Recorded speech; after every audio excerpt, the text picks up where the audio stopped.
So things to be aware of when you're living in areas that have coyote activity.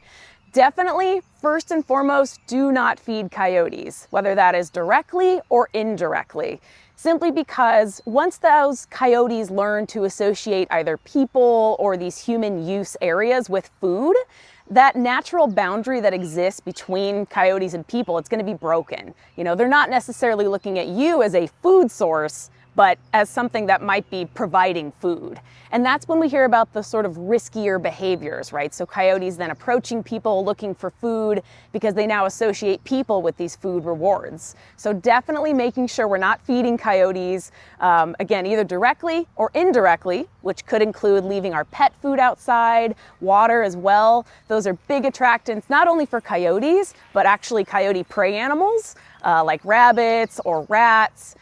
Things like bird seed can even be an attractant for coyotes as well. And if not the seed, again, you're going to be potentially attracting those rodents that the coyote is interested in. Fruit trees are actually another big one, and compost, vegetables, our gardens. Because believe it or not, coyotes like us are actually omnivores. So even though they are also eating, smaller prey animals and sort of filling that ecological role in that way by helping to control prey populations, they are also eating fruits, nuts, insects. So our fruit trees and our vegetable gardens can actually be a big attractant for them as well. So making sure that we're picking the fruit from those trees, harvesting ripe fruits and vegetables, making sure we're not leaving anything on the ground. Those are all great things you can do.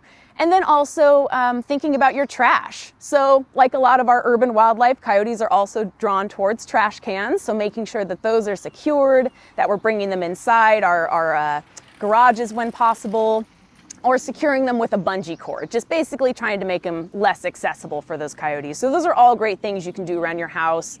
And keeping our pets safe as well is really important. Unfortunately, coyotes don't distinguish between a pet and a prey animal.